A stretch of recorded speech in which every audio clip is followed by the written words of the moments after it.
Justin Bieber a décidé d'unfollow Didi. Ah, enfin.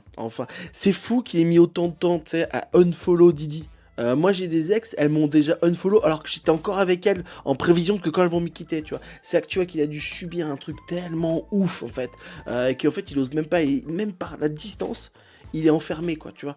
Même je suis sûr par la distance, il lui force à écouter les sons de Didi, alors que plus personne veut écouter les sons de Didi, tu vois. On va voir la suite.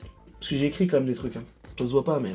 Bon, par contre, ceux qui n'ont pas unfollow de P. Diddy, c'est la marque de lotion bébé, parce que c'est quand même son plus gros acheteur. Il en faut de la lotion pour faire chier tout le monde. Moi, j'ai regardé un reportage de Didi, franchement, il y a en 6 épisodes, mais tu te dis, mais 6 épisodes sur Didi, ces affaires, c'est pas possible, ça va être trop long. Ah non, en fait, il pourrait en faire 18 des épisodes. Et ce qui est fou, c'est que Didi, il était horrible il y a déjà 15 ans, 20 ans. Je comprends même pas pourquoi on les laissait hors de prison, enfin, tu vois, et ça, c'est ouf.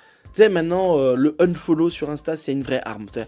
Vraiment, les mecs, ils sont là pour te faire mal. Je vois Trump, il commence à follow Poutine.